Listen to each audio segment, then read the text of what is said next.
Shout out to Elite Forklifts and Access Equipment. They're your go-to for short and long-term rentals on forklifts and access machines. Plus, they handle all the servicing, maintenance and delivery too.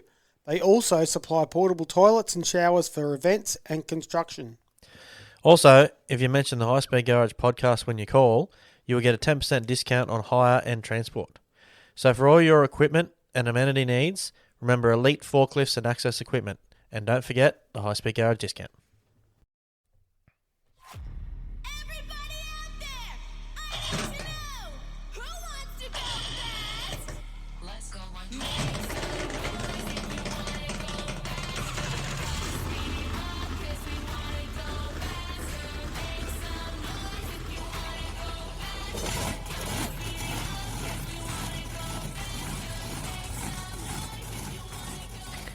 Welcome back to the High Speed Garage. Thank you to Contrast Printing for keeping this garage open. And we'd like to welcome our new sponsor, Elite Forklifts and Access Equipment. What do they do, Mick? Well, Joel, they specialise in forklift and access equipment hire and maintenance. They can also supply portable showers and toilets for events and construction needs. Yeah, nice. Get Thanks around for there, coming on board. guys. Thank you. How's your week, boys? That good. Been a week. Oh, yeah. Got a bit of shit done. What did you get up to? I actually pulled my finger out of my ass and Did some work on a race boat. we worked on the race boat. So it's ready to go. Yeah, right. That'd be nice. No, we got a fair bit done. I don't think the engine actually looks any different. It's unfortunate because, yeah, you spend hours on the fucking thing and then the little jobs just take so long. The big jobs are all done. It's just sort of adapting and stuff like that. Like we drilled the back of the heads for the water temperature sensors and we're setting up all the cam position sensor because I'm a tight ass and I don't buy proper expensive stuff. I adapt and overcome. What'd you get? So Breton's one's got a MSD, like those proper little MSD ones. They're not that dear though, are they? I think about $650 or something like that. So what'd you But use? you buy that and then you buy the next thing. You buy the next thing. So what we got is a proper like a electric distributor, like an MSD electric distributor, but it shit itself. All they are is just a spinning disc on top of a distributor unit. Yeah. And they've got like a hall monitor that picks up the little gap in the plate. Well, that's what we first run on Breton's engine when it went together. That's the one with the big, stupid, big black hat. It's not stupid. It's just I don't like big stuff. I like the real. You're used to small things. I can only handle small things. So Amanda said the same thing. she has. So it had a sensor and it was just given a couple of little weird problems with pickup. So Breton put on the MSD one, and I don't like just buying shit for the sake of buying shit. Like I want to work out why it was a problem because it shouldn't be a problem, and then we worked out that when you've got a mass of steel rotating around and just one small hole, it's the sensor's constantly picking up that plate and then it goes nothing. What it actually wants is a clean signal. So the metal's actually giving an uneven signal as such. So what you actually do, you turn it from a hole in a plate to a bucktooth in a plate. Yeah. Right? And instead of using the MSD sensor, which we can't replace, our crank position sensor is what they call a cherry red sensor. Yeah. So it's just a little, like a pencil sort of shaped one. So in my opinion, if we've got spares of a crank position sensor, I want to have a spare of a cam position sensor. And if I'm running the same shit, everything's the same. And if you break something, you've definitely got spares. Right? So what I'm doing is just making a mount for that cherry red sensor on the side of the distributor. I know it takes a long time for me to explain shit, but that's my process. Yeah, that makes sense. That's how I get to go racing, because I can't afford to just go and put a $600 cam position sensor in the engine, because the next thing I've got to buy, if I just go and buy the best shit, that's another $600 or $1,200 that Yeah, I don't yeah. have. So I've got to make shit work with the budget that I've got, and most of the time it's the budget includes my mates helping me and me doing shit at home. So that's why it takes a bit of time, and that's why I look at the job that was in front of me, and it takes longer because most of the time you're looking at it going, well, I've got to spend all that money, or I've got to get the motivation to Get to work. get to work. So it was really good. Nathan and one of my mates, Nathan and Breton, little brother, we got in the shed and started making some shit up, and yeah, it's pretty rewarding. I went and had to go buy some weld-on fittings that I've got to take to one of my mates and get welded up on the tank and stuff like that. But yeah, no, it's pretty exciting to actually see stuff happening. And then Monday, I got probably one of the best jobs I've had in my career. I started my job on Monday morning, and the job was nothing to do with me. I couldn't fix it. It was a warranty job through JCB. So I got sent to down past Marulan for a job. Oh, yeah. So I was 2.5 hours down Sounds to the a bit job, of a Yeah, drive. yeah. 2.5 hours back, and it was probably, I was there. The job, the hose probably took me an hour to do. Take it off, make it, put it back on. And then it was an 80-ton digger. So you can imagine the hydraulic tank was quite large. I put my 80 litres that I hold in the truck, and it didn't touch the sides. And then so the loader went up to the workshop and grabbed a 44 of oil. He brought that down, and we're pumping it, and I'm constantly looking at the sight gauge, saying, okay, well, where's it going to go? I friggin' emptied the 44, and it just come up on the gauge. Yeah, I'd expect that. Yeah, but if a machine is leaking oil, you stop it before it gets to that point. No. You don't empty the tank. Yeah, Just- you got to Just keep use working. it till it don't work. That's what he did. Yeah, so that was that's been my week. Pretty good week, I reckon. I liked it. I did a bit on my boat over the weekend too. Old man come down. We checked over the bottom end. It was mostly good. Well, it was all good. It's all back together now.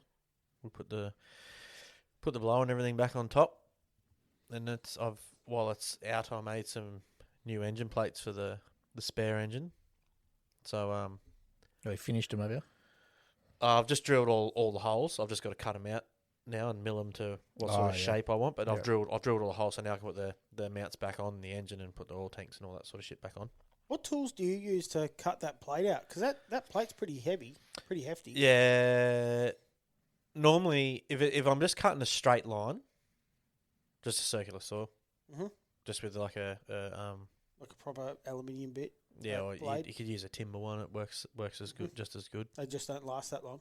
No, a timber one works They're alright. pretty good. It's when you're cutting steel, it's like your grinding disc. You can use like an angle grinder as well. You just use like a multi or whatever the hell they're called, and they got like toothed Mhm. things. That works alright, but when you're trying to cut circles and shit, it's a bit hard. But you can use the angle grinder and get it roughly to the circle. Then I just put it back in the mill and just Yeah, righto. You can use jigsaw too. yeah. Jigsaw takes a little while too, though. Unless you same thing, you got to use like a timber jigsaw with big, Big teeth, yeah. big teeth profile. Yeah, I 'cause have used the- an angle grinder with like a metal cutting disc before, and it just takes fucking forever. They clog up. But yeah, I have used it once with another guy holding some soap in front of me as I'm cutting, and every like 10 seconds he just jammed the soap into the wheel as I'm cutting through, and it seemed to clean it and keep it going, but it still took a while. Yeah, A bandsaw's the go. Bandsaws are awesome. yeah. Yeah, if you want to, I just don't have a bandsaw, but if you want to cut something out, just bandsaw, bang, and then just clean it up with the mill. That's the best way. Because a real fine tooth blade, they clog up mostly, don't they? Yeah, and they just Like burn better out. than- Worse than a Yeah. grinding wheel. Yeah. It's just so flaky that, and It just melts. it's weird shit. Yeah, when you're cutting with a circular saw, there's fucking aluminium chips fucking Shit flying everywhere. everywhere. You either want to wear bare feet, or fucking you got to wear something over your boots because they end up full of fucking Yeah. aluminium. need the what were they called? Gators or whatever they. Yeah, the little Crocs. things. Yeah, Nah, little flappy things that go over the top of your boots. yeah, they're Oh, like right. I think like gardeners and Gardeners shit use wear them, them, so yeah. their lawn clippings and shit Yep. don't go. like an down in elastic with a sock that goes over the top Yeah. of your boot. Yeah, Because I was going to say, if you're talking about Crocs, I reckon that's probably the worst thing. Just like a big strainer that picks it all up. yeah. So that's all happy. So I'm gonna while the end's out, I'm probably just gonna change the gears. We're going back, are we? Go back to something I know just to get a baseline for the boat, and then maybe do a few runs with it like that, and get some information. Then go back to testing what I'm trying to test. And if all goes well, I'll do one more test run. And if it goes well, we'll probably run it at Dargle. That'd be awesome. So that's my plan. I'd love to have ours at Dargle as well. It's all possible. Yeah, I just need to find a weekend to What's that, test. 4 weeks away. Yeah. Yeah, I just need to find a weekend to test, or just a day really. Just put it back in just to make sure it all still goes again after I've changed everything. Yeah, fixing the blower and whatnot. And then bring on Dargle. I took so it was Toby's birthday on Tuesday. So for his birthday, we took on the weekend. We took him to the Featherdale Wildlife Park, which I think I mentioned the other week, and that was pretty good. I'd never been there before. It's pretty dense and compact. It's only a small little area, but there's shitloads of Yeah. enclosures. Yeah, Lots that's what of- I was saying last time. It's not a real big open plan joint. Nah, lots of birds. I'm not really into the birds, but yeah, the kids love all the shit. They can feed all the kangaroos and all that sort of shit there. So yeah, they love that. Fairly decent property though, isn't it? Like decent size. Yeah, it's a lot bigger than I thought. Like when you look at it on a map, you just go, oh, yeah, it's a little green square. That's going to take me 10 minutes to fucking walk around that thing. But when you get in there, there's heaps of shit to go around. The only thing that I didn't like about it was when you go to like the zoo at Eastern Creek or Taronga Zoo or most of these other places you go to, the map you get when you walk in, there's pretty much sort of one way to walk. If you start here, you can walk the one road all the way around, see everything, and then finish. Well, this one's dead set just like a grid. Just agreed, yeah. Yeah, you walk every different direction, and yeah, you're guaranteed to miss some shit unless you like spend. You're Yeah, onto you've got to know what yeah. you're doing. Unless you, yeah. I didn't. In the end, I looked at the map to start with to work out sort of what we were doing, and then I was like, "Fuck the map. There's too much grid going here. I can't make a nice weave out of it." So I thought I would just fucking walk around and see what we find. And Wing the fuck out of it. yeah, it worked alright. It only took us like 2.5 hours to go through there, and then after that we left there, went into the footy and watched the Bulldogs flog the Sea Eagles. That was pretty fun. The kids they don't really have a team that they go for, but now they do. Well, we've been to a few Dogs games this year, and Alira's never really got into the footy. She sort of just sits there and is like, oh yeah, this is cool. She sort of seems a bit bored. Toby always gets into it when they score or whatever. Everyone jumps up out of their seat and cheers. He's into it because he likes like being loud. So when everyone else is loud, he can be as loud as he wants, and he thinks it's awesome. So yeah, he's now a Bulldogs fan, and he wants all the big heads and the flags and all the rest of it. So we'll have to get him some of them. I think Alira's starting to become a Bulldogs fan too. So my missus and I was going to say, it wasn't much of a choice, really. well, I said to them they can go for whoever they want, but because they've been to the Dogs games, Yeah. I think they just like the Bulldogs, and plus every game we've been to, they've won. So, like my missus is an Eels fan, Poor and bugger. they've got Eels jerseys and stuff, and they still don't like the Eels. Pretty funny. Have you seen the new Happy Gilmore movie yet? Yeah, I No, watched it Friday. I was going to ask you boys what you thought of it. Yeah, I don't know. I thought it was good. Yeah, I didn't think it was didn't- shit. I didn't But- like the There's a lot tournament of. they did. Sort of, it was a bit. It seemed a bit out rushed. there. Yeah, It seemed a bit rushed. That like it should have taken a little longer. To yeah. get They were through just it. smashing it because they did it with 7 holes, Yeah, but it was like a shot and then you're sort of nearly on the green, and it was there was no in between stuff in through the tournament. But it was yeah, sort it was of all just a lead up in the tournament. yeah. It was a bit hard to. It was still good. Like I listened to a fair few comments from it, and they're like, if you take back, don't think it's going to be a world beaten movie. It is what it is. Yeah. I think it makes a difference if you've seen the first one. Because, like, it's got all the same kind of jokes. And, All the cameos were awesome. yeah. Yeah, Eminem. Eminem was in there. John Daly just sitting on the lounge, fucking drinking beers. No, he's drinking hand sanitizer. Oh, that's right. He ended up in the hand sanitizer. Drinks hand sanitizer the whole movie. That was good. Just squirt. He pops up, says he's one line, and then just squirts Yeah. a couple of squirts, and then passes out. Yeah, that was pretty good. Yeah, it's just got all It the was- same old jokes and stuff as the Yeah. old one, and yeah. It was good. Like, I just didn't sort of get around that. The theme of the... Yeah, what I tournament. get is it's all about one tournament, where the first Happy Gilmore was about his build up through different tournaments. Like, Yeah.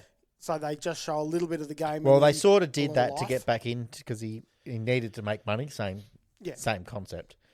And so he did bits and pieces, and then they went into this thing. I thought it come across like the live golf thing. Yeah. I thought that's Yeah. what they were trying to play on, Yeah. but it was That's- just doing yeah, it sort of. 10 times extreme of other dumb shit. Yeah. Yeah. I still liked I it. thought it was all right. You still laugh at the same jokes you did before. and Yeah. The one of the funniest parts. You don't want to spoil the movie too much for people that haven't seen No, it, you but don't. the in the first movie, remember the first caddy that he gets, and he's like Yeah. he's strangling him and like shaking him Yeah. in one of the scenes. Well, now obviously they're all a lot older. That He's seen him in the locker room. that caddy is now a player. He plays golf like he's normally pretty good, and then then after they teed off together, he must have, I can't really remember. can't- I think yeah. I think he fucked his shot up He or fucked something his shot. like Why that. did you make me pick that club? And grab hold of he his went and fucking grabbed neck? his caddy and started doing it to his caddy. That was good. Yeah, there's a few good things in Yeah. there, but yeah. Yeah, it definitely wasn't like the best movie you ever watched in your life, but Nah, it was still funny. you sort of really As need an to Adam see, Sandler funny movie. Yeah, you need to see the first one for it Yeah. to be. Yeah, Yeah, I think you probably need to remember that it's just an Adam Sandler movie, and you're supposed to just laugh. yeah, Yeah. It's not yeah. Well, apparently all the cameos didn't charge anything, cool. so I'll just free Just yeah, there for fun. yeah, Yeah. yeah. So, but yeah, That, I guess that's why it's on Netflix and not at the movies. Yeah, 'Cause probably. it's Yeah, not probably. a big dollar movie. Yeah. yeah, Yeah. But no, yeah, I watched that Friday. Make I it was for a bit keen of fun. as to watch it. Yeah. No, that's all I did over the weekend. Mm. I saw you were I went up wrecking a to race boat. wrecking a race boat. Your RC boat. Oh yeah, that was that was my Monday. I got hold of that one. No, I went up to Newey on Saturday for a barbecue and fire at Walmsley's house, and we went for a drive up Stockton Beach. Had lunch yeah. at Ruby. Did see that. I did see someone got bogged on the beach. Yeah, Actually. it was couple of fucking times. hilarious. Snapchat's bad for stuff up, say. So we were back at Walmsley's house, and everyone finally got there. And we're like, and they go, we don't need to let ties down. I was like, I'm fucking letting my ties down. I said, we had a little bit of rain, but it's still Stockton Beach is soft. So we pulled up at Lavis Lane, just in the line. And me and Brennan have got the screw-in things that let them down automatically. And Andrew's just pushing, holding his fucking finger on the tyre, and he got jack of that.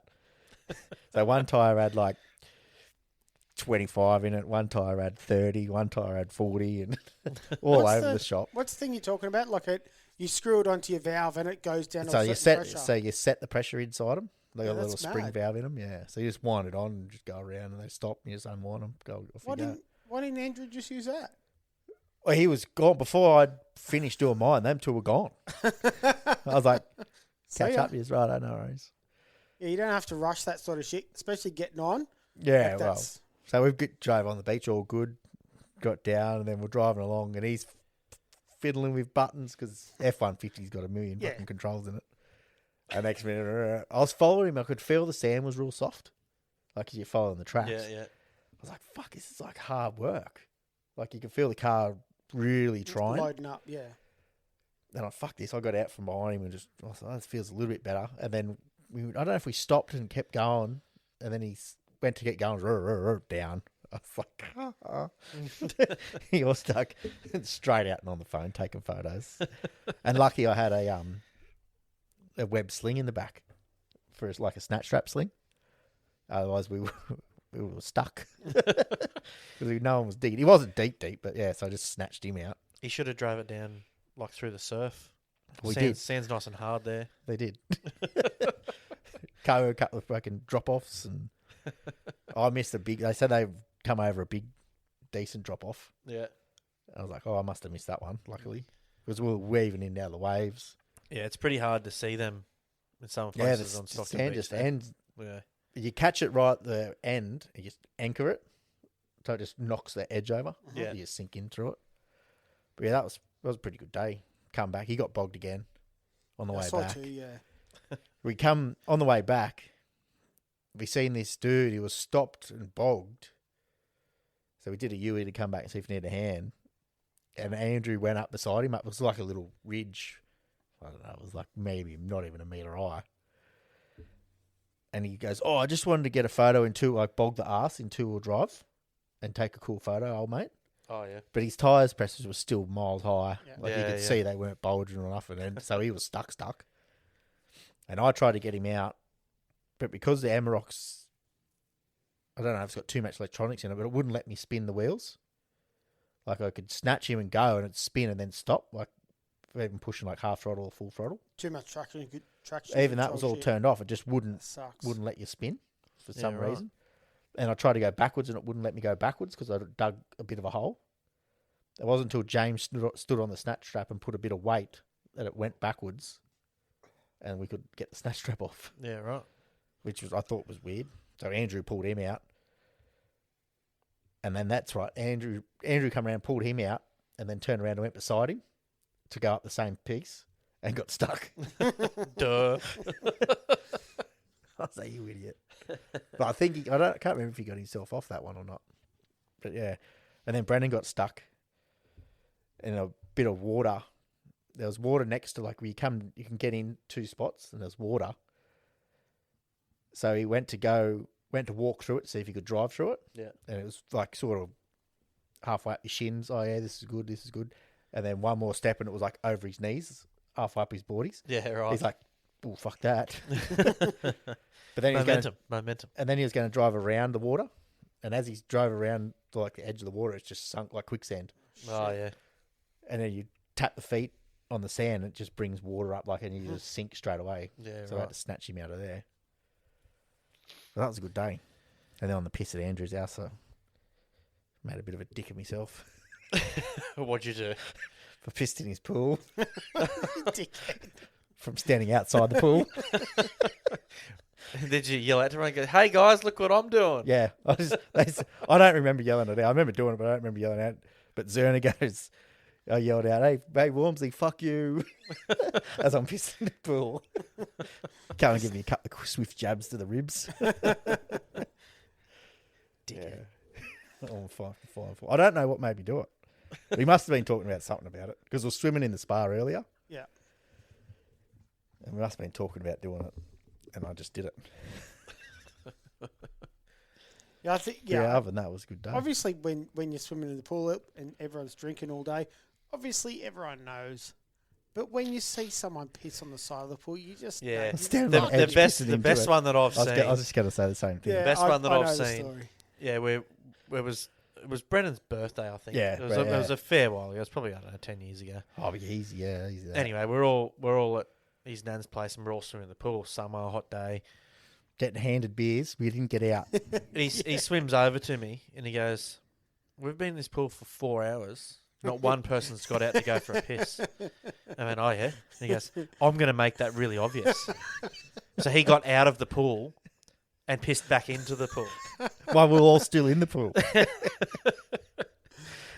And then everyone's going, "Oh, you dirty bastard," and whatever else. He's like, Think "What do you about it, mean? guys. They're all doing it anyway." I'm just making it obvious. Nan was blowing up. That pool was green for like 2 weeks. You just could not get it back. No matter how much chlorine you put into that one. There would have been 10 of us there. Yeah, oh, fuck, I don't know. It was a long time ago now. There was a fair few of us there. It was just did not. They were just. I think Mum might have been down as well, and they were just handing us drinks all day, and we were just drinking flat out in the pool. Good times. Good times. But yeah, other than that, that's my weekend. I come home, run my little boat around, and Didn't break it. Still no, goes. she's good as gold now. You gonna jazz her up to go faster? Yeah, I got a new prop. Oh yeah. We'll start bending that. Cupping it with your cupping pliers. Yeah, I run it first. We got to go to ballpark. No, no just speed. Just do what you know. Sharpen the edges up. Yeah, other than that, my weekend was all right. Into a week of rain now. Tell me about it. Yeah, you might hear some stories next week if the rain holds off a little bit on the weekend. We'll give you some stories about what we do on the weekend because it could be fun. It's definitely going to be fun. But if it rains, it won't be so much fun. Well, if it rains, we just won't be doing it. So. I think it's going to rain anyway. I don't think we've got a chance of doing it, but Yeah. my bike's ready. Anyway. All's out for the weekend. Yeah. Yep. Yeah. All right, we get into a bit of sport, eh? Meh, fucking meow.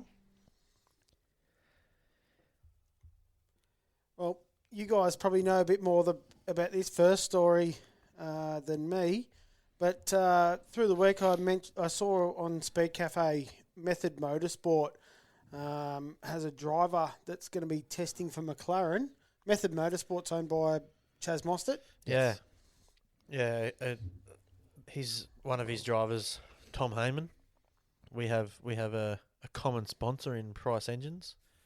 I think it's his nephew. I think he might be his nephew, Kev's nephew. Yeah, he's driven a lot of stuff. He started in the Aussie cars, Yeah. did pretty well in them, and then moved into the Trans Am stuff. And during that, he's obviously got spotted by Chaz to come and drive the McLaren GT4. He did test with Yeah, he's done Erebus. Yeah, I think he tested with someone else as well, like just on a day, been up. Yeah, I think the Norwell Motorplex he might have went to. I'm not 100% sure. You have to ask him. We might get him on one day. We'll have to. I think when I heard that, we need to race up there and get him. Yeah, get him on to tell us his story. But yeah, he's going to Spain, I think, early next year. So he won the GT4 series last year for Method Motorsport. Yeah, he said they're going to come. He'll know more on the 6th of August, I think. He's going to release more information. He had a bit of a shocker this weekend, but Yeah, he said they were fast, but just didn't come through with it on Sunday. yeah, they got stuck behind the safety car. Yeah, Nearly a lap down, he said. They yeah. If you well, get stuck behind yeah. the safety car, you get screwed. Yeah. So anyway, that was only this weekend, but I think Where was they're that still at? running Last weekend, second. Sandown. Yeah. I think they're still running second in the points for the GT4 for this year. But yeah, like I said, he won it last year, and McLaren's got in contact with Chaz and asked if they had a driver that needed to do some. I forget what the words are, but it's some kind of testing over there. So yeah, he's going to Spain and going to test drive a McLaren GT3, whatever there's a whole heap of numbers in front of that too. I don't know what that 720 GS something or other or whatever it is. Yeah, so he's going to go do that, which is pretty cool. Yeah, well, the connection with Chaz to McLaren is if you hear the Walkinshaw Endurity United that he drives for, the United part is actually McLaren Motorsport. Yeah, okay. That's Yeah, the right. background connection. So that's why when you hear that McLaren's chased up Chaz, he just works for him. Yeah. Well, he That's the buys big all their connection. cars off him as well. What's that? He buys the McLarens. Yeah, he buys As in the Chaz G- That's does? what they yeah, drive. the Yeah. GT3 and GT4 but cars. he works for McLaren anyway. Yeah. Yeah. In connection with Walkinshaw. Yeah. So yeah, that's where that connection is. But that's pretty cool. Yeah, Tom's a pretty good driver. I've been and watched him at a few Yeah. tracks, and yeah. Yeah, they called him. He got out of the Aussie cars because they kept trying to find out why he was cheating, but he was never cheating. They kept saying he was cheating and wanted to steal parts of his engine and take him back to this place and that place, wherever they had to go to get certified or whatever. And in the end, he just got jack of it because he kept having to. He started missing race meetings because they didn't have enough money to have spare engines and stuff. and they couldn't get intake manifolds and whatever back to him in time for the next round, so he just got jack of that. And that's when he got into the Trans Ams, and yeah, I've seen like I said, I've seen him drive a few times, and one of his best attributes, he drives really well on cold tyres. That's why he's so good in the Aussie cars. So he can if he qualifies a little bit back, like 4th or 5th or something like that, on the first lap or two, he just goes bang straight past them to the front, and then he can manage it from there. Yep. So yeah, I think he's never driven anything like the GT4 before until like the start of last year, and they won the championship straight away. That's pretty cool. Yeah. So he adapts really well, which is what Chaz is most impressed with him. Yep. Yeah. Well, I think they sold the Mustang as well. Yeah, I think they did the Trans Am. The Trans Am, yeah. But I don't know 100%, but I thought he was going to Super 2s. As in Method Motorsports? No, the Mustang? no, he owns that himself. Okay, cool. Yeah. He only drives a GT for Chaz. Yeah, righto. No paid, no nothing. He just rocks up and drives the car. Yeah, well, on to NASCAR. They race at the Indianapolis track. They call it the Brickyard 400. Ryan Blaney put it on pole. SVG qualified in 17th. Bubba Wallace got the win, and SVG worked through to 11th, which I reckon is pretty good. That's his best finish on an oval. So he's coming. How old's Bubba Wallace? I can tell you. That name's been around for a long time. He's the one that I he's the one think he was that old. He's the one that spoke about the. He was racing for Richard Petty through COVID, and this is with all that Black Lives Matter bullshit. I think he's suing And, Danica Patrick. Oh, possibly because I think she if you she called him the bring that up on the Google while you're chatting about Colin it. Kaepernick of NASCAR, just race baiting bullshit. Yeah, just Google his name. It should come up. Yeah, I think I've just heard that name for a long time. Yeah, well, In Bubba was NASCAR. talking about he said that he saw a noose in his garage at a NASCAR race, and it was just the garage pull rope. So there was just a heap of Yeah, right. media political bullshit around it. I thought it was him with 31, 93. If you scroll down through that, there was something about it. I'm sure it was him. About what? Him and Danica Patrick. Oh, I'll Google Bubba Wallace Danica.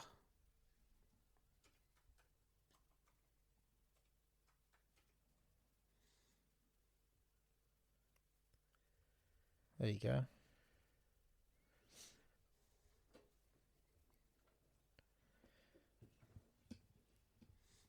Looks like the computer just shit itself. There we go.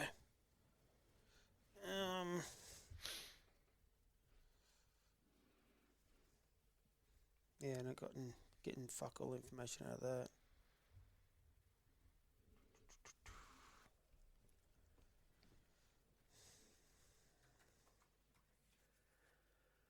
Why is my computer shitting Let's itself? see. Yep. That. Is it still on the computer? No, now it is. Fuck off. Alright, let's try again.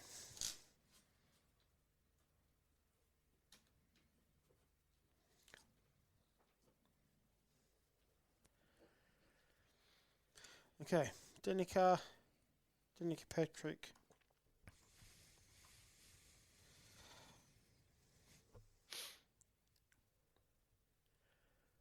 Bubba Wallace sues Danica Patrick. Yeah, Bubba Wallace officially sues Danica Patrick for racism after being called the Kaepernick of NASCAR. Yeah, I don't know how far it went. I didn't I don't read know. too much into it. But Yeah, it's just fucking race baiting bullshit. Just go racing. Yeah, that's some people are just sooks. Anyway, so yeah, it was good to see SVG getting a bit of decent runs on an oval. yeah, And anyway, so on Monday morning we saw a bit of F1 at Spa. That track's sick to watch. I didn't watch much of the race on the weekend, but I remember that spa. I've seen a few on boards of that. I think it's called Eau Rouge, where they come around like a big sweeping corner and up a hill, and there's massive speed going up that hill. It's freaking awesome to watch. I learnt today that Eau Rouge part is actually the first part of the corner. Okay. And then as it starts to incline and starts to turn back to the right, that's... Oh, I can't remember the name, but that's the next corner. So, yeah, the guy that said it was... he said everyone calls that whole section... Eau Rouge, but it's not. Yeah, but it's not. Eau Rouge is actually only the first little left-handed part of the chicane, and then as it starts to incline and turn to the right, that's the next corner. Yeah, right. But I can't remember what he called it.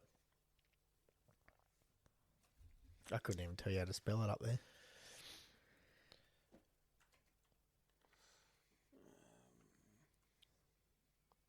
Isn't it E? There you go. You go. Yeah.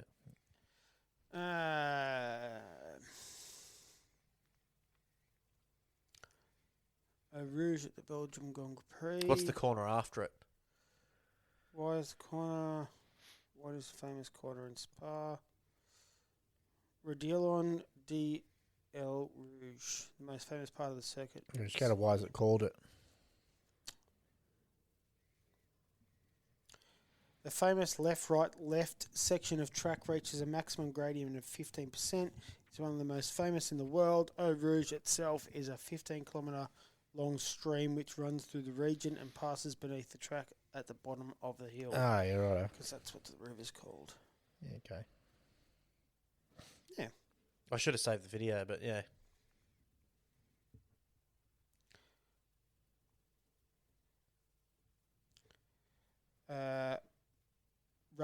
Radillon is, I'm guessing, Yeah, so that's Radillon what is you're the talking about, the second- raid along. second part. Maybe of the that Eau Rouge. name's not really ringing a bell, but it might have been. It might have been anyway. Yeah, right. Anyway, so Oscar put it on pole for the sprint race, but Verstappen got him for the sprint win. Verstappen was running pretty low downforce, or high downforce, whatever you call it, like was pretty stuck to the ground. So got him pretty early in the first part of the race. But in the actual, like after the sprint race, that like they actually had qualifying section again for the full Grand Prix. Norris got Oscar for the pole. They had a rain delay for the start, but Oscar got around Lando pretty early in the race and led him to the finish. It was within the first 4 or 5 corners. Yeah, it was pretty quick, wasn't it? Yeah. Unfortunately, Sky Sports saw it a little bit different. They were talking about Lando losing instead of Oscar winning. Yeah, wankers. Yeah, there's been, I reckon they're getting their ass kicked for that one. It's been around. It's been happening a fair bit, but yeah, it wasn't about how good Oscar was or how he won. It was how Lando lost. And the most annoying part is they were carrying on about how good he was doing, catching up, and he's still 6 seconds behind or something. And they were crapping on about, oh, he's doing this big push, he's starting to catch, but he was making mistakes left, right, and centre. Yeah. Locking up, coming into corners too hard. And he wasn't getting pushed himself. He was only pushing himself to try and catch Oscar with better tyres. Yeah, there was a lot of talk about how well Oscar was doing on looking after the medium tyres. Yeah. Yeah, Lando had better tyres, and Would he have softs if on? he drove better, he probably may have caught Oscar, or at least got to his slipstream, which would have made DRS possible to make it pass it a bit easier. He's But yeah, he overdriving himself. Yeah, just locking up, going into corners, going he'd make a couple of seconds and then go back 1.5 seconds, and yeah. Sky pretty Sports crap. have been like that for a bit. Yeah, it's pretty But shit. they don't care about Australia. That's the only thing. Yeah, well, screw them. Yeah, they haven't put no money into the sport. So Can't wait till he smokes him at the end of the well, he's already the end of the most season. had the most wins in a season by any Australian. Yeah. Yeah, and Oscar, the other 2 Australians that were. So what's he got? Close to it. Six wins this year. I thought 7 for some reason. Anyway, they're one less, which was It might be that way around. Brabham and Be Webber, who wouldn't it? was the Maybe other one? Webber. Wouldn't be Ricardo. No, it wasn't Weber because they both won. They Like both won the championships. championship in that year when they won. Oh yeah, right. Oh, Alan Jones. Yeah. So the year that they had the most whatever the record is that he just took over. So if he's won 7 races this year, they won 6 in the same season. Mhm. But the year that they won the 6, they won the world championship. And it's So- funny, like that. You go off those numbers. I'm pretty sure they did a lot less racing way back then as well. Yeah, I think yeah, you're right. So realistically, it's pretty good. Yeah. He's also on his way to breaking more records. Yeah, he could probably get a few more. So Yes. he's at the moment he's had 41 races in a row on the podium. 41 races. I think yeah. Christ. No, on the podium? No, that's not No. right. It's No, it getting wouldn't be in a points. row. It's for getting points. Yeah, it's Points in a row. 41 races in a row where he scored points, and the only 2 people that are better than that is Max Verstappen's won 43 races in a row where he scored points, and Lewis Hamilton's got 48 races in a row where he scored points. Shit. So he's only got, if he scores, So would you say 41 points in a row? he's got 41 races in a row where he's scored points. His entries are 59. What's that mean? World Championship career. He's had 59 races. That's on Wikipedia. Yeah. Yeah, well, Well, he he's started scored racing points when in McLaren 43 was of going them. all right. That's what I mean. Like, that's pretty Yeah. average is massive. Hang on, this might not be right. And- Oh, it could and- be. 650. He's had career points of 655. Yeah, well, you've only got to score 1 point to be in the points. So No, that's total career points. yeah, but I'm saying Yeah, you've I only got to suppose you score gotta- 1 point. That's still to top be- 10. Yeah, That's still decent. yeah. So he's done it 41 races. Verstappen did it for 43, and Lewis Hamilton did it for 48. So So he's let's only go. got to do it for He's 7 pretty more good. races, and he's the longest.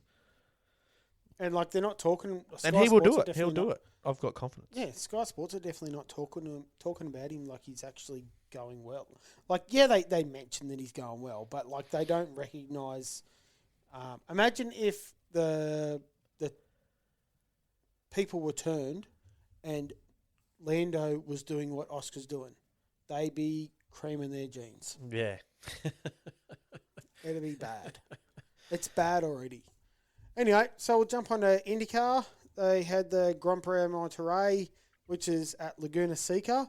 I reckon that's a bloody awesome track. They've got a fair bit of sand around there, around the outsides of the track. So a racetrack with consequences. Yep.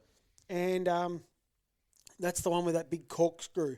So big wide open straight, and then you got that big hard left-hander that goes back on itself down the hill, and then the big right-hander. So it's a big Z in the Yeah. straight. Bloody awesome racetrack. Scotty got knocked out in the first half of qualifying.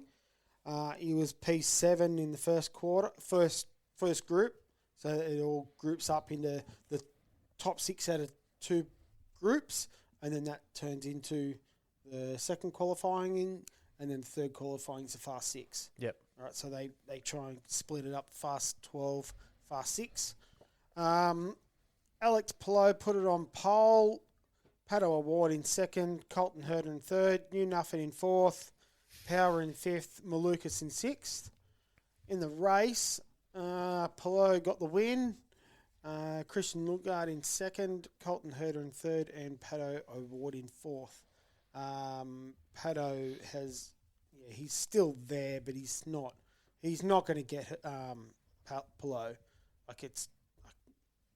There's only a couple left, isn't Yeah, there? Alex out of there. Like I'm pretty sure he can be championship elect in the next race or the next after. Like it's pretty close to just wiping his hands of it. So it'd be awesome to see Palou get a drive in the F1 because Palou's like leading the championship by so much. Yeah.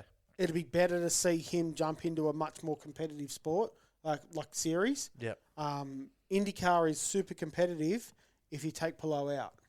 Yeah, okay. Yeah. So it'd be good to see Pelot like step up. It's not that I don't like him. It's that I think he's really good in an open wheel category, and if he was to get the chance in a F1 car, I reckon it'd be awesome to see. Like Yeah. they've been talking about Colton Herter taking the Cadillac seat. Like that's obviously not going to happen now at all. Like why would you? Yeah. Like he's got nowhere near as much potential as what Alex Pelot's got. Probably depends how much money he can bring, I suppose. Yeah. They've got If 5 races left. If he's got good sponsors Okay. and stuff, he'll it's a bit easier to get a seat. Well, Alex Pelot's got bloody DHL behind him. They Yeah, They were- is he behind him or the team though?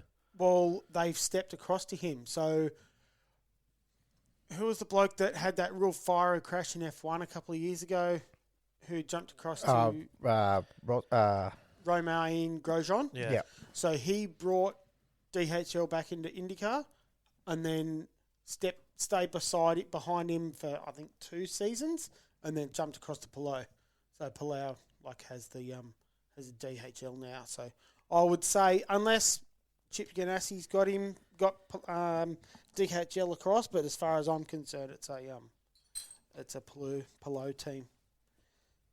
Bloody cool anyway. Yeah. He's dominating. Yeah. It's a Pelot. It's the Pelot show at the moment. Jump across bit of motocross news. I don't know about everyone else, but I've never had any motocross come up in my Facebook feed. But the past week since we started talking about a bit of motocross, I've been smashed with it. It's You've only pretty got cool. you've only got to talk about it and it rocks yeah, up. Yeah. The Now, phones are listening, I'm telling you. I really should be talking about the winning lotto numbers or something cool like that. Yeah, they don't give them out. They're smarter than that. It's just the shit that I've got to spend money on. So Jet Lawrence has just signed the biggest contract in history with Honda Racing HRC. I don't know what the HRC stands for. The deal rumoured and now confirmed is a guaranteed 5-year contract worth $22.5 million Million. with an annual base salary of $4.5 million a year. That's pretty fucking mad, isn't it? Think about that when you still have to factor in sponsorship deals, personal sponsorship deals Yeah. that he will have behind him, Yeah. and bonuses when he gets wins and podiums and shit like that. That's pretty fucking nuts. That's a stupid amount of money. Yeah. That contract worth $22 million would probably be as what he's gonna get if he wins all the races with No, bonuses. that 22.5 That's just his base salary. over 5 years is his base salary without bonus or sponsorship. That's just Honda wanting him on a bike. Fuck Oh, chasing what- sponsors. Why would you not want him on the bike? Yeah, Like, he's just dominating. He won't have to chase sponsors. They chase that's what him. I mean. Yeah, They fuck. chase him. Yeah, but I would. Yeah, okay. Give us a couple bucks. I'm not doing anything special for you. Yeah. Yeah, there's so much money to be made over there in the States. I'm sure a few people have seen it in the shed video starting to come through. Scotty Lambert put one through over the week promoting USA vs Australia race in January. That was one with Heath Hamilton. It was good to see. I haven't That was seen that Bisho. yet. Yeah, That was Bisho doing the interview. the yeah. interview with Scotty doing the production. So good to see Bisho Media working with Scotty again. Well, they've They're been always working doing for a it, long yeah. time, yeah. And also I saw the Turn Boys, which is Lumpy and JMO. They're from up here in the Hawkesbury. They've started to do some interviews as well. They've been chasing me, but as we all know, I'm slack as. So they went and jumped into Nathan Barry's shed with a real culprit boat. Pretty cool to see. Yeah, they got on to me too. They're going to come around to my place and do the same thing. I like their little Yeah. their little game that they got The going competition. Yeah, Getting getting getting dressed and stuff. I think Yeah. that's a mad idea. Yeah, so you got Just to add a be bit the of fun. fastest. I Gotta think be you the should have fastest to get do all your gear shoes on. up. I think people that don't have cell suits should also have to put a cell suit on. Well, I think it's going I to thought it be was for still- all I the, thought you had all to the do that cell as well. drivers. Not if your buoyancy's in your top suit and you don't have to wear a Oh, suit. yeah. Yeah, That's that's true. one less thing you got to put on. Well, best go and get a I'll- buoyancy vest. I'll have to get a new race suit before they rock up to my place. There's 30 seconds, I reckon. That's more than 30 seconds to put a cell suit on. Yeah, that's a stitch up. I didn't even think of the bloody cell That was the suit. first thing I thought of. I thought, oh, bloody hell. I'm getting ripped off straight up. You could have borrowed Brennan's, but I'm pretty sure it's in Albury somewhere. I think people with one piece overalls too have probably got an advantage over the two piece. Yeah, you're right there. Oh, bugger. Yeah, the people with just the full jumpsuit. Yeah. Just pull it up your legs over your shoulders, Oh, zip up, bam. shit. That's heaps quicker than putting the pants on the Shit, shirt yeah. on. Shit, I'll yeah. level that up again. Have the boots sewn into the bloody pants. I thought of that. I thought I'll put my socks on the outside of the pants, and then the socks already in the shoe, so I can just slip my foot straight down, straight through the sock into the shoe. Got to make up ground somewhere. I reckon, yeah, shout out to the Turn Boys. I reckon that's a bloody good idea to, Yeah, that is a good to push idea. that. Yeah, adds a little bit of fun. Yeah, for sure. Audio. I'm going to have a piss before we get into guest questions. Just thirsty. while we're still on sport, I just wanted to mention Brittany Force Yes. Oh, yeah. Forgot about that. knocking off the mile per hour record 2 weeks in a Twice. I was row. going to say twice, yeah. How good's that?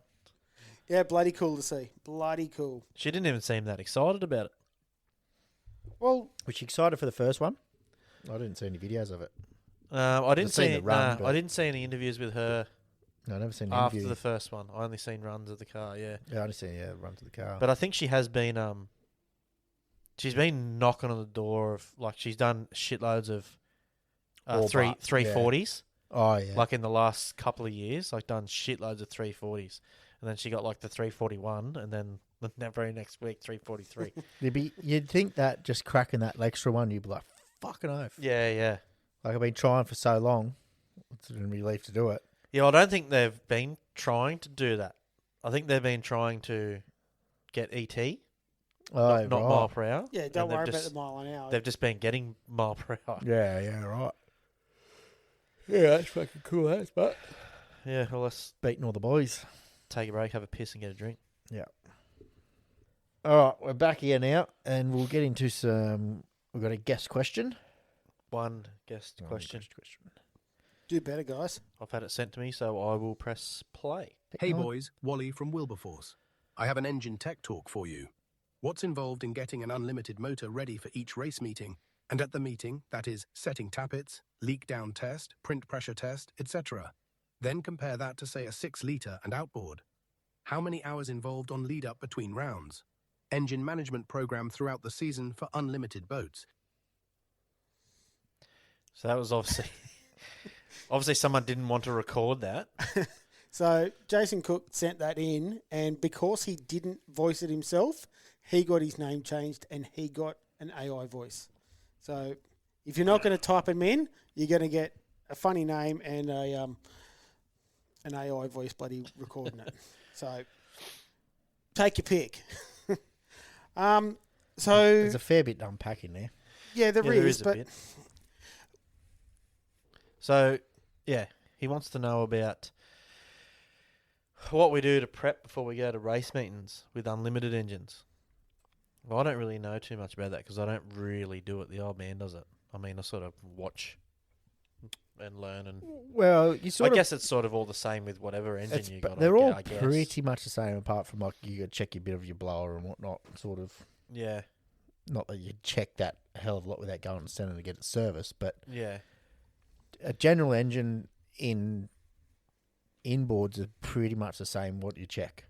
realistically, you're going to do it before, like when you come do back it when from a you're race getting home. meeting. Yeah. Yeah, you sort of you run sort over of the engine, make yeah. sure there's nothing that needs to be. So you leak it down, Yeah, compression test, leak it down, see if there's any valves or are leaking or check the rings are lash leaking. on rockers, all that sort of stuff. You go over your list of shit, like you've always got a list of stuff. We've seen a couple of people this week do a couple of their own ways of doing it, but Yeah, they were You've- pretty cool, eh? yeah, Seeing them, yeah. you've got to go over what you've done over the weekend, and make sure that if it was bodgy fixed for the race, you've got to fix it properly while you've got the time. Yeah. Say if Yeah, but something he's more- something was found damaged over the weekend or whatever, you got to make sure that's fixed beforehand before you go to the next meeting. Yeah. But like engine wise, you've got to make sure. Like if I bring the boat home from a race meeting, I'll drain the fuel tank, put that back into a sealed container, like 44 that's up on the shelf. I also, from MSCN, I've got it's a fuel flush and a pump lube. So I'll blow all the fuel out of the system as much as I can into like a container. So all the lines and all your nozzles and stuff like that. I can't really do like your nozzles because I don't really have all the individual hoses come off the nozzles. But the fuel hoses to the distribution blocks, I'll take them off, blow them all out. You just pressurize from your fuel pump and just put air pressure in that and empty everything out. And then you just send your fuel flush through. Yeah, I do pretty much the same thing. It puts like an oil around all your hose or your internal of your hose. Yeah. And then your pump, obviously your fuel filter, your fuel tank's empty. So you'll put on the pressure side, you just put a heap of this fuel flush, the pump lube stuff in, and then you just wind your pump backwards. Yeah. To just feed back in there. It's mostly just keeping everything oiled because methanol glugs. Like if it gets left, it ends up like a. I don't know what the word is for it, but it's all gluggy and sticks to shit, and it gets all tacky. Like it leaves. It ends up blocking nozzles and whatnot. Yeah, it can crystallize if it dries certain. We run a product called M2, which is from upper cylinder lube. It's an upper cylinder lube. I can't remember where it's from. It's not sponsored, clearly. Heaps of different brands. That helps a lot. I think M2 seems to be the best one.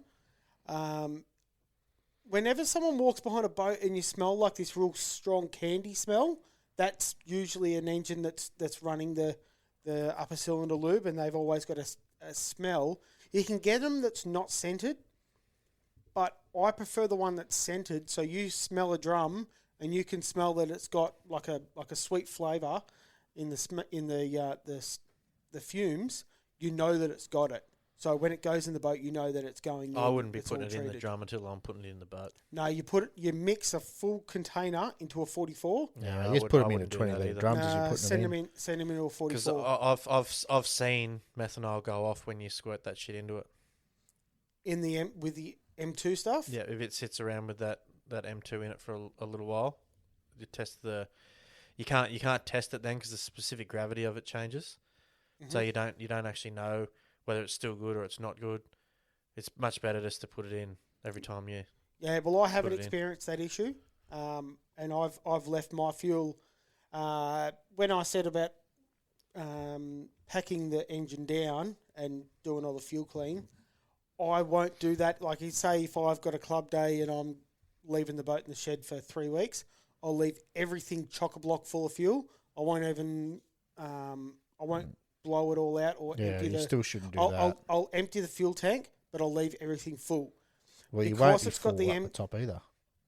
It doesn't, but because it's got the M2 in it, it doesn't have, it doesn't crystallise. 100% it will. But it doesn't.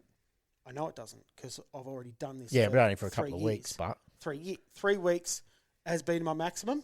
Apart from that, if I'm leaving it for longer than 2 weeks, 3 weeks. 3 weeks is a maximum. Like if I know it's going to be 2 weeks, I don't worry about it. If I know it's going to be 3, I sort of think that I probably should pull my finger out of my ass, but sometimes I don't, sometimes I do. I just do it anyway because I got a mad little system that I've set up. It only takes me fucking 15 minutes. Yeah, it's pretty easy. But I haven't had any blocked nozzles at all since running M2. Before that, it'll crystallise. I've been told by good engine builder people do it after the day. After the day. Flush your engine straight away. Yeah, no, I don't do that. I certainly don't. And don't use, they spray WD. Like I don't do that. No. Yeah, WD's good. Don't do inox. I've heard that. I've heard that inox has got something that reacts with oil or something like that. I don't know if it reacts, so it can rust the balls and shit. Yeah, well, I heard that WD can actually rust the balls if you leave it for long enough. So Bretton's engine, when we pulled it out of the boat at Windsor Spec, we put WD in the bores, but every week we'd go down in the shed and wind it over, do a full rotation or 1.5 rotations or something like so. So all the pistons are sitting in different spots. If you leave fluid on top of the pistons for a certain amount of time, they actually it can sort of damage the bore. Yeah, well, WD-40, all that does is it's mixed with the water. So the water's still in there to create the rust. Mm-hmm. It's just a Preventative maintenance. It's Yeah. not perfect. you shouldn't leave. Yeah, WD's all right. Just keep doing shit with it, but you got to clean the water out if there's water in there, which Yeah, there shouldn't be, regardless. No, that's Well, there will be because you've got alcohol in the... Well, I suppose that too. So you got to clean. You're blowing that out to clean it. Yeah, and if I leave the boat in the shed for that 3 weeks, I'll still pull the plugs out and put like a rag over the full engine, but leave the plugs open and leave the rocker covers off to degas the engine if there's any fumes in there. Yeah, right. Obviously, I'm the rocker learning all this covers, shit yeah. myself. Yeah, because oil, obviously, with methanol engines, Well, I suppose, yeah. methanol mixes with the oil, try and get a bit of that gas off. If I pull those rocker covers off, if it's been sitting without me having them off, man, there's moisture Condensation all all up across the inside, bottom of yeah. the rocker cover. Yeah. So if you're taking the covers off and putting rags over your heads, It can then breathe. at least it's breathing. All that stuff that was touching that rocker cover is now just going into the air. I don't give a shit if it's in the air. Does what it wants. And I'm learning this shit by just talking to people. I know that I'm not perfect. I have no intention of thinking that I'm perfect. But That's this stuff is the that shit I've learned. that stuff that you use, Mick. That's Lucas Oils, isn't it? No, it's the same shit that Hayden uses. Oh, is it? Yeah. Yeah, right. What Lucas Oil shit you got? No, lots of stuff. But no, that the pump lube and the fuel system cleaner is the Alki Products stuff. Yeah, the M2 that I use is a VP racing product. Yeah, Elf Just get do it it from as rockets and shit. Elf do it as well. Yeah, there's a fair few different options people have got out there, but I believe that putting that lube in the fuel is a big benefit. Oh, it has to be. The alcohol's so dry, it's not funny. You definitely notice the difference using that to not using it when you pull an engine apart. Yeah, for sure. Alcohol's a lot hotter than people think too. Most people think they stick their fingers in like a drum of methanol and they go, "Oh, It's fuck, that's freeze- cold." Yeah, it's But like not. 26 degrees or something. She's warm. It's cold when you pull it out because it evaporates so fast. That's all it is. Yeah. Yeah, 26, 22. Oh, yeah. Well, When it can vary, but yeah, around your 25 mark. What are you talking about? That's how hot methanol is when you stick it in the drum. It's generally around your 25 degrees on like your normal average day. Obviously, it'll change with the day, the temperature of the day, but what do you? That's the temperature 1 or of the 2 fuel degrees. The temperature of the fuel when sitting there in the when drum. it's 44 degrees outside, it's still Yeah. 22 degrees Yeah. in the pretty, drum. pretty Yeah, much. it won't change too much. Yeah. Far Even out. if the drums sit in the sun. Yeah, well, I whenever I've got drums outside, I always try and put them in the shade or try and cover them up with like a Yeah, blanket it or doesn't something really like that. change. And we've only known that through testing the fuel with the thermometer and then the Yeah, see, I would have The thought float. the fuel would heat up like liquid does. Yeah, no, it doesn't seem to change too much. I mean, I probably haven't tested on, a fucking 2 degree morning or something like that to see how far it goes, but every race day, I'd say it'd vary between 24 and 27 degrees, maybe. So, what about setting up at the start of a race meeting? What are you guys looking over? Or nothing really, Nothing, because it's it's already all done. I normally do it like you say when you get home from Yeah. a race meeting, you check over everything, but pretty much after each run, maybe every second run, you'd be checking the oil filter just to make sure it's happy. Depends Depends on where you're at and what. if you've got one of those clear view ones. It's obviously pretty easy. Yeah. You just look into it each Yeah. run. I don't know have a one lot of them, people but look at it every single run. Yeah, The clear view or the Every- proper no, oil and- filter? Proper oil The filter screen, one. yeah. Yeah, screen. Yeah, yeah. Depends what. which you're is looking pretty for. easy. Like when you run an Oberg type thing. Yep. It's just With the popping the top off and away you with the go. blown motors, you're always checking that the overflow, like the oil. Oh, you breathe the tank. Or yeah. breather tank. Like you'd be surprised at how much gets into that. Generally only after the first run. Yeah, no. One thing I've noticed a lot, if we're struggling to get fuel out of the engine, like if it's too rich, that thing's filling up with oil. Yeah, So when you see something breathing heavily, most of the time it's not the engine that's breathing; it's the oil breather. And yeah, we had lots of problems with fuel last year. Ended up finding out that the pump was too big. So it was all good when we were running pretty decent timing, but when you put a head through when you put a hole in the head through timing, and you pull the timing out of it, you got to pull a lot more fuel out of it than what we could do. So yeah, Yeah, but other than that, you basically do your same shit. Put your prop on, make sure it's got fuel, and you guys Sit crack back and test the have a look. prop after each run, nah, not Nah. after each run. both each the meeting, afternoon, or Probably each meeting each maybe. weekend. yeah, I'll crack test of an afternoon or something like that. Yeah, I'd rather just do them at home. It's a bit easier, you're not as sort of rushed to get it on or whatever. But yeah, just when you come home, same stuff. It's just one of those jobs you do when you get home. You leak Yeah. the engine down, you compression test it, you check your rockers, put a bore scope in there, make sure the balls are all happy, and yeah, clean the fuel system. And part of that thing is just crack testing the propeller. Skeg, If rudder, it's all front good. fins. I don't Wow. I don't even check that, to be honest with you. You don't crack test the rudder and skeg? Nah. If I thought like I've never had any issues with any of that stuff. Yeah, I crack tested a rudder when we first started running the boat. We found a crack in the rudder. Got that V'd out and welded properly, and then Where was the crack? on the weld? Yeah, right. Was it a crack?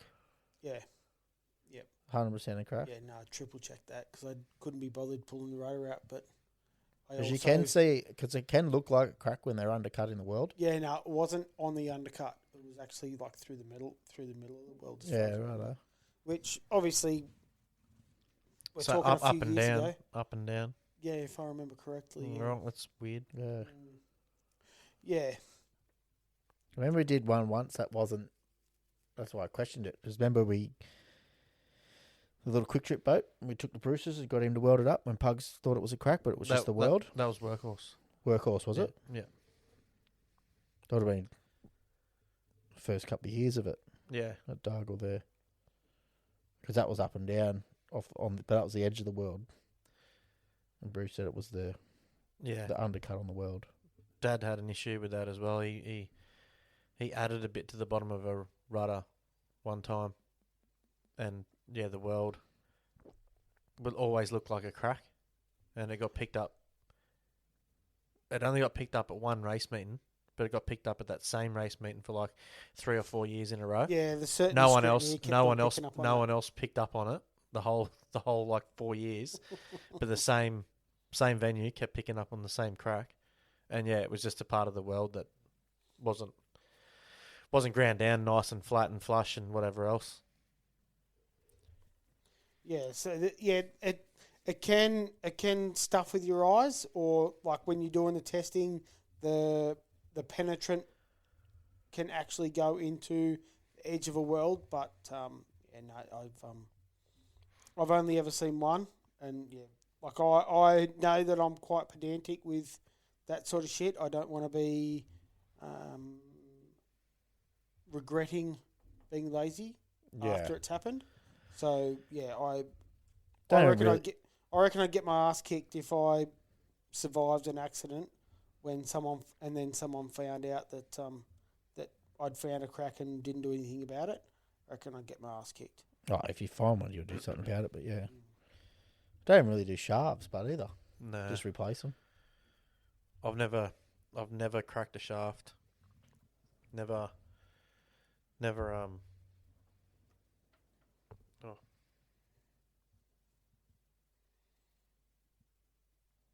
Yeah, right. Down past the like beside the shaft.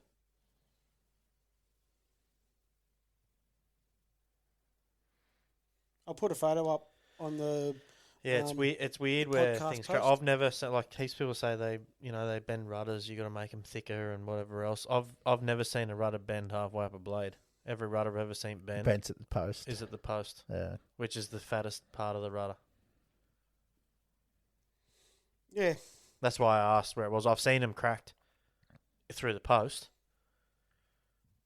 but never down on the blade. yeah, it was beside the post, really. Yeah, well, this is like horizontal across the post. Where'd the rudder come from? Come with the boat. Yeah, right. So I don't know, made it. Anyway, we've got a Walsh Industries rudder now. She flash. Hopefully that answered your question, Jason. Yeah. It's actually pretty it's pretty ironic we got that question because we've seen this week a couple of other teams, the Addicted team and the Patriot team, have put up their list of stuff that they check on race days and things like that. And it's pretty cool to see teams going through that kind of stuff. Mikey's actually putting it up for offer. Like if people wanted to actually get one for himself, Mikey's happy to get some made. Yeah, So if anyone's interested, just get onto the Addicted Racing page. I like them. I'm definitely stealing the idea. Yeah, or We had another a, thing you it could do- wasn't that far in depth, but we just have a whiteboard. Yeah, whenever we did have a little whiteboard. Just writing random shit down on it. Or you, Yeah, to right. do. Write down what we just got to check. It was the simple stuff. It wasn't too complicated or too in depth. It was pretty simple and straightforward. But fuel, oil, prop nut. a lot of the stuff too, when you've got a like an ECU or a data logger or something like that, and you log your runs, you can put a lot of info Yeah. into that as well in the Yeah. comments. So like if you want to comment on tune-up changes or something like that, what you've done, you don't necessarily need to write that down in your book. I mean, it's a good habit to get into, I suppose. But yeah, anything I've ever changed or done that way, even if if I've gone one extra degree in timing and up one size in a main pill or something like that, it all just gets logged in in the that, data yeah. logger. So yeah, That's what I was going to say before with the if someone was wanting to contact Mikey, he'd probably be able to sell it through that new business he's starting. yeah, He set up Addicted Marine Performance Parts. He's starting to do a fair bit of cav gear, some steering gear, skegs, and a fair bit more shit going on. So yeah. Any hardware, basically. Yeah. So if anyone's keen, just get on to Addicted Marine Performance Parts. This is definitely not an ad, but just another team that's supporting our podcast, and we're sort of shouting some other people out. I think he'll probably have stock of all that stuff too. So Yeah, he's got a fair bit of be stock. quick you and reckon? easy to get your hands on. Yeah. The HSG pit crew, it's been going off. Big thanks to everyone for pumping it up. Anyone not on it, what are you doing? Get on it. Like it's there's been I think Skeet Lawson's been smashing it up. a Yeah, fair he's bit. been posting flat out. Tracy's still kicking its ass. Fair bit of drag racing videos and stuff like that. Just real cool shit. Heaps of sprint car crashes. That modifieds, were they? That was Oh, a huge the- accident. That was horrible. AMCA cars, I think they're called. Yeah, right. That was massive. Yeah, The Skeet said it took him half an hour to get him out.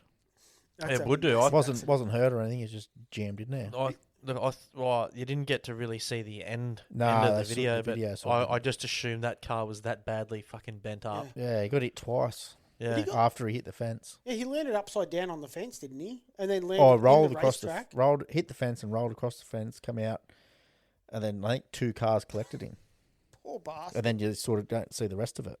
Yeah, that would have been horrid. But it was huge. it wouldn't tickle. Yeah. But yeah, We also got a gift through the week. Fresh toys. We might have to put up some photos Yeah. of what we got. It's from Stuart Arthey. It's a nice, big, signed photograph of Mick Doohan. I reckon that's going to look bloody good It'll be somewhere around the bar. It's going to look Big. excellent above the bar. 1,200 long, Yeah, It's not small. I reckon. yeah, 1,200 by maybe 400, something like that. Yeah, it'd be pretty close to that. Yeah. Yeah. Yeah, it's a pretty nice looking picture. It'll look well on the bar, and when we get a bit more organised doing this shit, we'll probably do some videos, and you'll start to see it. Yeah. Because Yeah. we need to get this bar organised. Well, I've got a problem. Yeah, we'll fix your problem. I'm waiting for the insurance to fix the problem. We need to get on because we got lots of stuff that we've got to sit on this bar. Yeah. We got lots Starting of to get some cool merch. Well, lots of gifts from people. We got the standard squeezers from Tracy. We got the cups from Omen. What else we got? That's it. You Yeah, got some key rings. Yeah, that lot. yeah. Um, Posters. I reckon. My shower decided to leak, so the bar had to take a back seat to the outside area. Yeah, so hopefully we can get some stuff sorted. But yeah, that's just on hold for a little bit. We'll get there. So yeah, we'll do meme of the week. Memes of the week. Play yours, Joe. Yeah. All right, here we go. It's a ripper. It's a poker, actually. So I went to the gym last night and I noticed a hole in my trainer. It was just big enough to fit my finger in. Anyway, she's made a complaint and I'm now banned for life.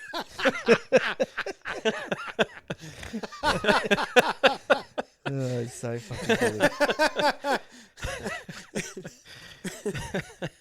Just like a 9-volt battery. You know you shouldn't, but you're gonna. Here I am thinking he's talking about a shoe. Righto. Here's Hayden's one. Just these, please. Bit of an upset stomach, have we? Not me, my wife. She's been sick for the last few days. Oh, congratulations! That's fantastic news. What? Well, she's pregnant then. No. She's just got a bit of an upset tummy. Upset dummy, my arse. She's a bun in the oven. Can't be pregnant. I've had a vasectomy. Well, why else would she have come here on Friday and bought a pregnancy testing kit? It can't have been a very successful snip, eh, Mina? It was successful. Well, it can't have been. I mean, the only other explanation is that some other man who is fertile has been porking her. Good afternoon, Mr. Gregson. Good afternoon. Oh, that South African accent is so good, eh? Poor bastard. Oh, that's fucking hilarious. All right. let me get mine up. Send yours. All right. Here's my one.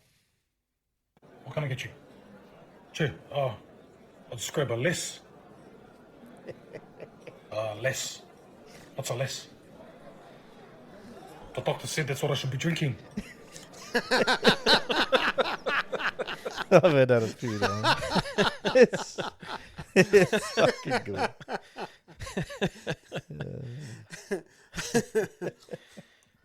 It ties in with the one last week about where the fuck do you get leftover beer? Yeah. Should we drink it less as we sip beers? Yeah, right. Oh, well, we'll wrap the week up then. Send your questions into the High Speed Garage podcast at gmail.com. You can find us on all the socials because we are very social. And get amongst there, the HSG pit crew, which is going off its tree for the last couple of weeks. And yeah, get around us so we can keep doing this shit. And yeah, keep the fun times rolling. It is fun. We like having fun. Yeah, man. All right. Yeah. All right. Have a good week, Have a guys. good week, guys. Bye.